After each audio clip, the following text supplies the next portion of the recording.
And there we go. We have seen all of the teams, seen all the liveries, some incredibly stunning liveries. To be fair, as I said, some people, as you can see, a few people waving on the stream there. So I think we're just about to go into qualifying. We can just hear it over the tannoy. We are just about to start qualifying. We see Will Dendy there with a very nice mugshot of himself on the stream. Yeah, the liveries looking absolutely incredible. So we've got a few new people that have actually merged into teams.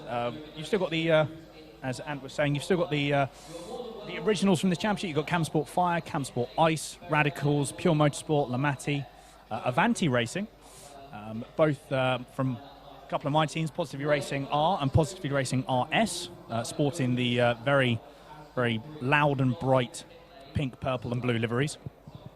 It's going to be a very, very interesting race indeed. Like we said, we're not too sure how it's going to pan out. Everyone is now on a completely level playing field with this new season, so we're really unsure as what is actually going to happen.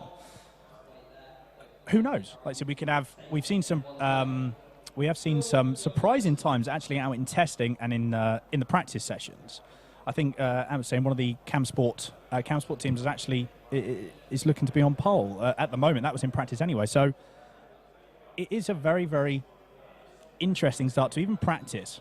And I think teams are what they're going to be starting to do. Actually, we have some. We have a very nice new overlay that's been started to design out. Lovely new overlay that you can see on the screen now. So just going to run down the order. This was from practice, I believe.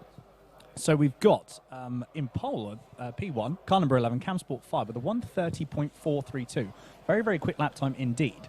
El Bandito, only 0.03 seconds back. So again, very, very, some incredible times and very, very close.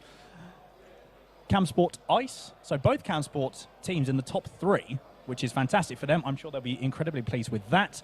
Radicals Online, 0.2 of a second behind Camsport 5 with a 1:30.6. Pure Motorsport, again, just under 3/10 back from Camsport 5. You've got LAMATI Racing, Avanti Racing, Scuderia Minardi, Positively Racing RS, so one of our POS racing teams at 0.7 back from that 1:30.4. Excite the Barracuda, interesting name. Red Shell Racing, Positively Racing R, Trailblazers, E-Team Brit, Casual Apex, ACR Racing, I believe is a new team, we haven't seen them before, and as well as Team Jaguar joining us for the first round of the SRES. And how are you doing? You're back up? Yep, fantastic. Yes, we've now got 2 people. Cool. Yes, so no, it's just sorting out a camera. Apologies for that. I kind of disappeared for a brief moment. But the reason for that, you'll look forward to that a little bit later on when we've got some of the drivers and we're a bit more chilled out at the start. You'll join us in the swanky leather sofa. It's fantastic. I'm really looking much forward to it. It's very nice. Don't Excite the Barracuda down, though. Please don't Google that either. No, it's good. Too early, too soon? No, it's fine. Don't worry about that. Don't worry about that.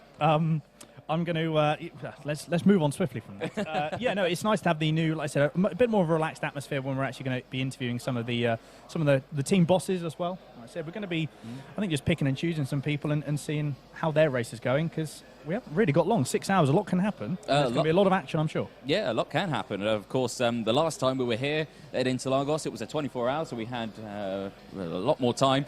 But do you remember that, what was it, 3rd lap crash that we had between 2 of the teams? It was Epps and Ross Gunn, I believe. 2 very incredibly talented drivers, one who've raced in previous years in the British Touring Car Championship, and one currently racing at COTA right now in the WEC Championship. So, you know, 2 very talented real-world drivers coming together on lap 3 of a 24-hour endurance race at this track. I don't actually think I was racing at Simply Race. No, this was before my time. This was before your time. This was before. I'm sure I've seen the video somewhere. I'm pretty sure I have seen it previously, but no, this was before my time. This is the first race that Positively Racing have done at Interlagos. Yeah, well, we'll try and get a bit of a recap of that one as well for you, just for the people at home. If you don't know what I'm referring to, can watch that. I mean, it's, you know, it was an absolute dramatic start to that race, and I think the commentators on that particular moment broke the microphones in excitement of, I can imagine. You know, lap 3 of a 24-hour endurance race and 2 real-world drivers coming together.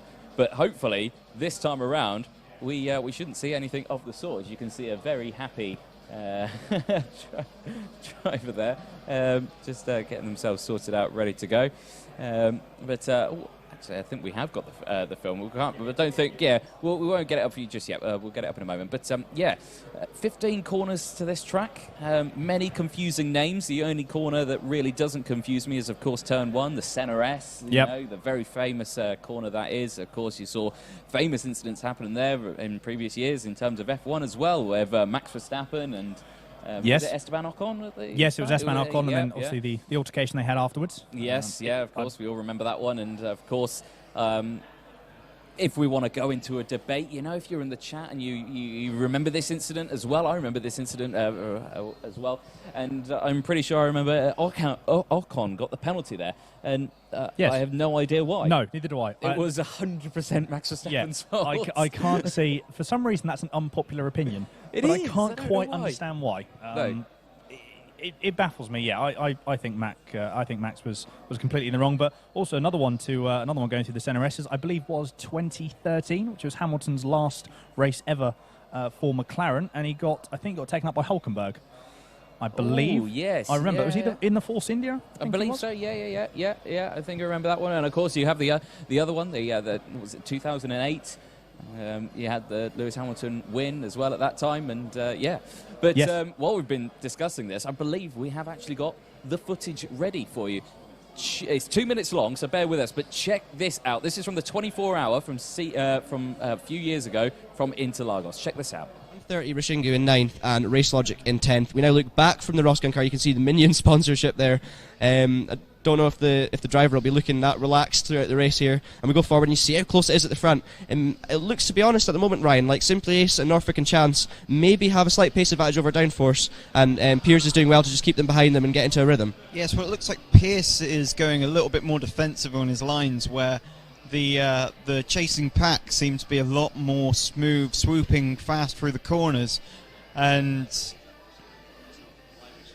as they come onto the pit straight, the Corvette, I believe, has the better chance. Although Norfolk and Chance, here we go. He's going down. Oh, there's contact! Oh, mid contact! Oh my goodness! It's a crazy start to the race. Is there going to be damage?